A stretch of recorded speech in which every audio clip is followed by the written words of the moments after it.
Hoje o nosso tema vai ser entender um pouco mais da genética e também da microbiota intestinal relacionada com a parte da imunidade.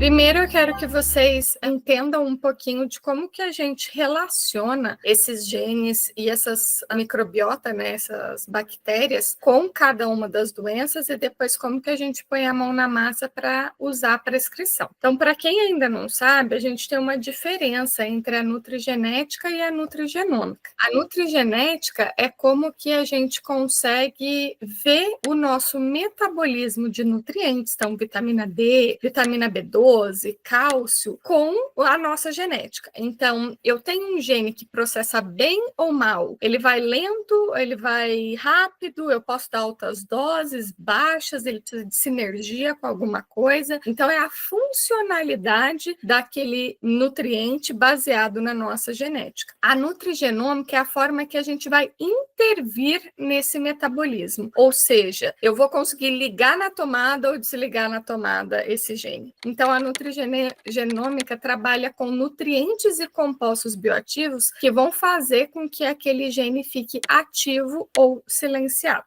Quando a gente está falando da nutrigenômica, a gente fala lá daquela palavrinha da expressão gênica, né? Então, a gente vai falar de metilação, de como que eu vou fazer alguma modificação na criação de proteínas, de sinalização, de mini-RNAs que a gente está transformando em uma informação para dizer para o meu metabolismo como que ele vai funcionar. Então, vamos lá. Primeiro, entender aqui, ó, polimorfismo. Polimorfismo é como se fosse o RG desse gene. É o nome que a gente vai dar para identificar aquele gene. A expressão gênica vai ser a atividade dele, vai ser a informação que ele vai estar passando para o meu corpo. No meu metabolismo, talvez os nutrientes e a forma como eu absorvo depende do meu intestino, depende se eu estou anêmica, se eu estou estressada. Então, é o momento atual da minha vida. Mas depois que eu tenho uma ação de um gene, aí lá dentro da célula que vai fazer a diferença. Então, direto ali no meu intestino, a gente vai ver que alguns genes já podem atrapalhar a absorção. A pessoa pode estar super saudável, mas se ela tiver um gene do GST ruim, do FUT2, que são genes no intestino, a absorção também é prejudicada. Mas, no geral, é metabolização lá dentro da parte da célula, no núcleo, que vai importar se tem a genética ou não. E a aplicação clínica? Hoje a gente já sabe que teste genético não é só para curiosidade. Ah, eu tenho um gene ruim da vitamina D. Não, existe uma aplicação clínica, que é, eu vou dar quanto? Vou dar fracionado? Não vou poder dar 10 mil unidades, 50 mil unidades uma vez na semana? Vou ter que dar 2.000 de manhã, 2.000 de noite? Eu vou ter que dar junto com a vitamina A, né? Vai ter que ser sublingual? Então, sim, hoje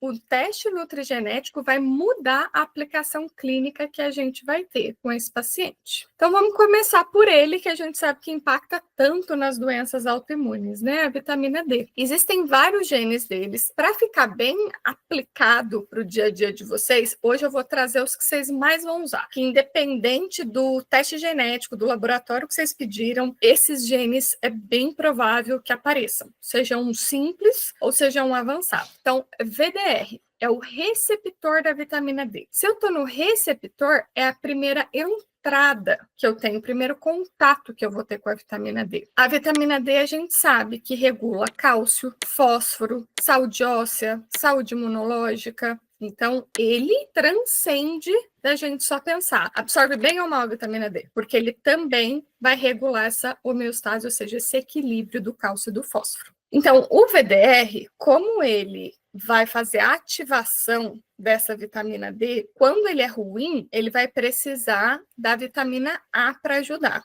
Mas é um pouco de vitamina A, não é muito. Se eu coloco mais do que eu preciso, que é a mesma quantidade da D ou mais, eu atrapalho. Então, a vitamina A para o VDR tem que ser metade da quantidade que vocês vão dar de D. Então, vamos supor que vocês estão dando 4.000 de D, vai dar 2.000 de A. Não dê mais do que isso. O MTHFR, ele é a abelha rainha, ele é a mãe de todo mundo. Por quê? Se eu tenho um gene protetor, faz de conta que eu tenho um gene bom para inflamação, mas eu tenho o ruim do MTHFR, que é do ácido fólico, que é da B2 e da B9, mas a gente usa ele mais para B9, eu não vou conseguir fazer a metilação, que é ligar o interruptor na tomada dos outros genes. Por isso que quem tem esse gene ruinzinho tem que ter o ácido fólico no exame de sangue acima de 15, pelo menos, porque senão os outros genes mesmo bons não vão ficar ligados na tomada. Então a gente sabe que o ácido fólico, ele é muito importante ali para não dar o aumento da homocisteína, que é o que mede a nossa longevidade, é o que atua na nossa inflamação. Lembrando que B6, B12, B9, que são importantes para a homocisteína ficar boa, se eles estão bons e mesmo assim a homocisteína no exame de sangue está alta, o problema é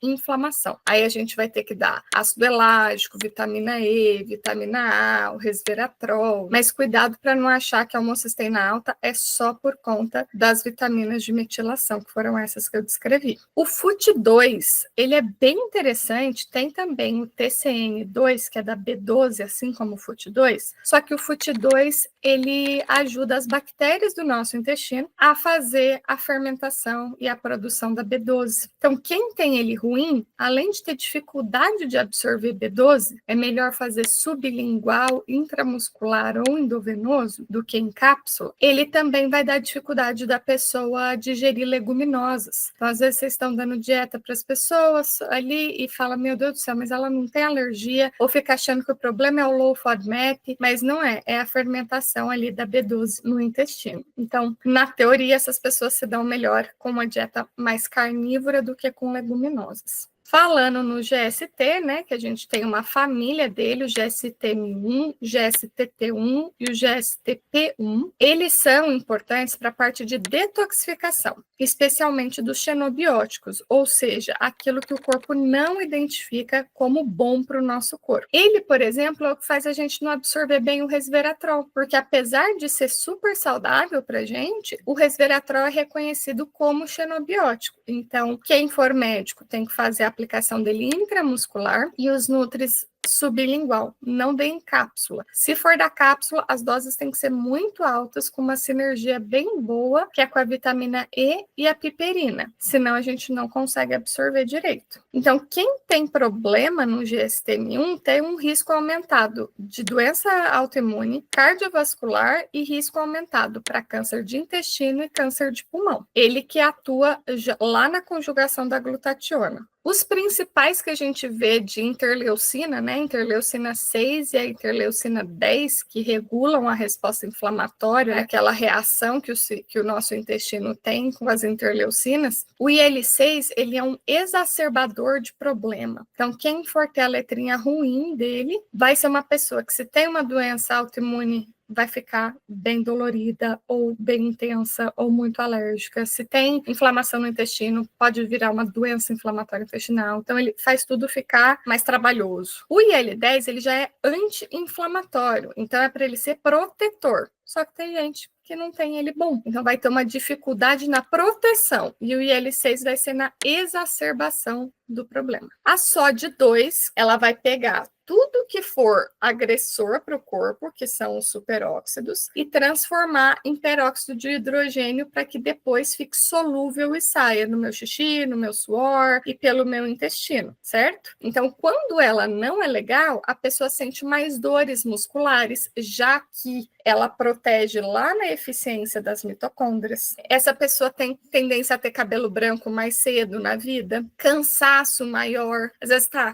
com o ferro bom, a tireoide não é o problema, o complexo B não é o problema, mas a pessoa tem a SOD2 ruim, então ela tem uma tendência dessa fadiga mais crônica. E a DAO, que relacionando com as doenças autoimunes, é o que a gente vai ter dificuldade em degradar a histamina lá no intestino. Então, se eu tenho redução dessa atividade, eu vou ter um risco maior de desenvolver doenças alérgicas e, com isso, também ligar o meu sistema imune para ele ficar muito ativo, podendo gerar doenças autoimunes ali, o processo inflamatório. O problema no gene da DAO é a acúmulo dessa histamina nos sangues e nos tecidos. Aqui eu fiz uma relação para vocês de alguns nutrientes e no caso tem o glúten, o carboidrato simples e complexo aqui, relacionado com algumas doenças autoimunes, porque é um resuminho que eu quero que vocês nunca se esqueçam. Ficou curto justamente porque tem que sempre lembrar. Se eu estou falando de doença de Addison, eu estou falando do cobre. Se eu estou falando de esclerose múltipla, artrite reumatoide ou lúpus, eu não posso esquecer, faltou aqui, desculpa, do EPA, do DHA e do GLA.